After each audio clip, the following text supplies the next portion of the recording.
ইফতার আয়োজনে আজকের পর্বে থাকছে ফুলকো বেগুনি। একদম বাজারের কেনা বেগুনির মতো হবে এই বেগুনিগুলো। রেসিপিটি হুবহু ট্রাই করবেন, তাহলে আপনারাও বাসায় এরকম ফুলকো বেগুনি বানাতে পারবেন। আর এই বেগুনিগুলো একবার বানিয়ে 3 থেকে 4 ঘন্টা পর্যন্ত এরকম ফুলকো আর মুচমুচে থাকবে। চলুন পুরো রেসিপি দেখি। নিয়ে নিচ্ছি 1 কাপ বেসন। বেসনটাকে আমি চেলে নিয়েছি। দিয়ে দিচ্ছি 1/3 কাপ পরিমাণ চালের গুঁড়া। আর এখানে চালের গুঁড়োটা অবশ্যই ব্যবহার। বেসন আর চালের গুঁড়া খুব ভালোভাবে মিশিয়ে নিতে হবে। এখন মিশিয়ে নেওয়ার পর আমরা এর মধ্যে অন্যান্য উপকরণ অ্যাড করব। প্রথমে আমি দিয়ে দিচ্ছি লবণ 1 চা চামচ, লাল মরিচের গুঁড়া 1 চা চামচ, ধনে গুঁড়া 1 চা চামচ, ভাজা জিরার গুঁড়া 1/2 চা চামচ, হলুদের গুঁড়া 1 চা চামচ, আদা রসুন বাটা 2টা মিলে আমি 1 চা চামচ নিয়েছি। দিয়ে দিব বেকিং পাউডার 1 চা চামচ। যদি আপনাদের কাছে বেকিং পাউডার না থাকে সেই ক্ষেত্রে বেকিং সোডা দিতে হবে 1/2 টিস্পুনের মতো। এখন অল্প অল্প পানি দিয়ে ব্যাটারটা তৈরি করে নিতে হবে। একবারে বেশি পানি দিতে যাবেন না, তাহলে ব্যাটারটা পাতলা হয়ে যাবে। অল্প অল্প পানি দিতে হবে আর মেশাতে হবে। পানির পরিমাণটা আমি বলছি না, আসলে কতটুকু পানি লাগে সেটা ডিপেন্ড করে বেসনের উপর। তো খুব ভালোভাবে মিশিয়ে নিচ্ছি। এখন এ পর্যায়ে আমাদের এই ব্যাটারটা বেশ ঘন দেখতে পাচ্ছেন। আরও একটু পানি অ্যাড করে আমি ব্যাটারটাকে মিশিয়ে নিব। আবারও পানি দিয়ে মিশিয়ে নিলাম। এখন হাত দিয়ে খুব ভালোভাবে 4 থেকে 5 মিনিট ফেটিয়ে নিতে হবে। এতে করে যেটা হবে, বেসনের ভেতরে এয়ার ক্রিয়েট হবে আর আমাদের বেগুনিগুলো ফুলকো হবে। ভালোভাবে আমি 5 মিনিটের মতো ফেটিয়ে নিয়েছি। এখন সামান্য আরও একটু পানি দিয়েছি, প্রায় 2 টেবিল চামচ পরিমাণ পানি এখন দিয়েছি। এখন একটা কাজ, 4 থেকে 5 মিনিট এই হ্যান্ড হুইক্সটা দিয়ে খুব ভালোভাবে বেসনের এই গোলাটাকে ফেটিয়ে নিতে হবে। আমাদের বেসনের গোলাটা তৈরি করা হয়ে গিয়েছে। কিভাবে বুঝবেন পারফেক্ট ব্যাটারটা আমাদের তৈরি হয়েছে?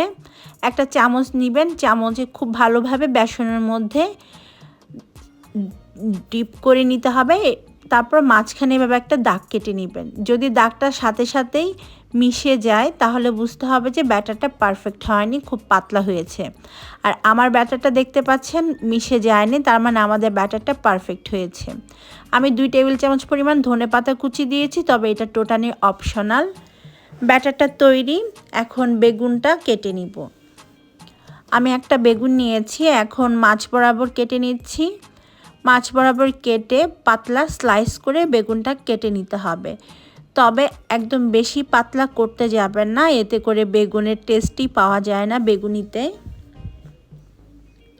আমি আপনাদেরকে দেখিয়ে দিব কতটা পুরুত্বে থাকবে আমাদের এই বেগুনগুলো।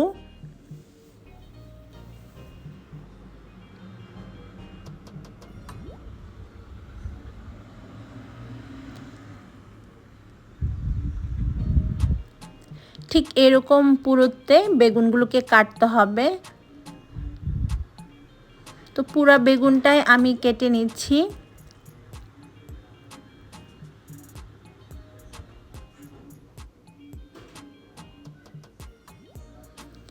বেগুন কাটা হয়ে গিয়েছে আর দেখতে পাচ্ছেন সবগুলো বেগুনের সাইজ আমি একই রেখেছি, খুব বেশি পাতলা কিন্তু হয়নি। এখন কিছুক্ষণ পানিতে ভিজিয়ে রাখবো, তারপর খুব ভালোভাবে ধুয়ে পানিটাকে ঝরিয়ে নিতে হবে। তো খুব ভালোভাবে ধুয়ে আমি পানি থেকে উঠিয়ে নিয়েছি বেগুনগুলোকে। এখন চলে যাব বেগুনি ভাজার জন্য। ভাজার জন্য আমি চুলায় তেল আগে থেকে গরম করতে দিয়েছি, আর তেলটাকে ভালোভাবে গরম করে নেবেন। বেগুনি তেলে দেওয়ার আগে ব্যাটারটাকে আবার একটু ফেটিয়ে নিতে হবে 1 মিনিটের মতো। তারপর এক একটা বেগুনি জন্য বেগুনগুলোকে এই ব্যাটারের মধ্যে ভালোভাবে ডিপ করে তেলে ছেড়ে দিতে হবে। আর চুলার আঁচটা এই সময় মিডিয়ামে রাখবেন ভাজার সময়। ঠিক এভাবে করে আমি বেগুনিগুলোকে তেলের মধ্যে ছাড়ছি, আর ছাড়ার কিছুক্ষণ পরে দেখবেন এগুলো খুব সুন্দরভাবে ফুলে উঠবে।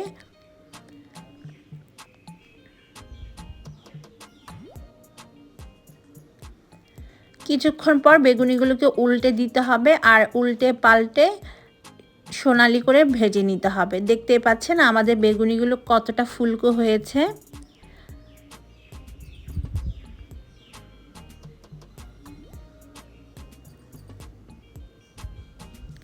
তো ঠিক এরকম কালার যখন চলে আসবে বেগুনি, তখন বেগুনিগুলোকে তেল থেকে তুলে নিতে হবে।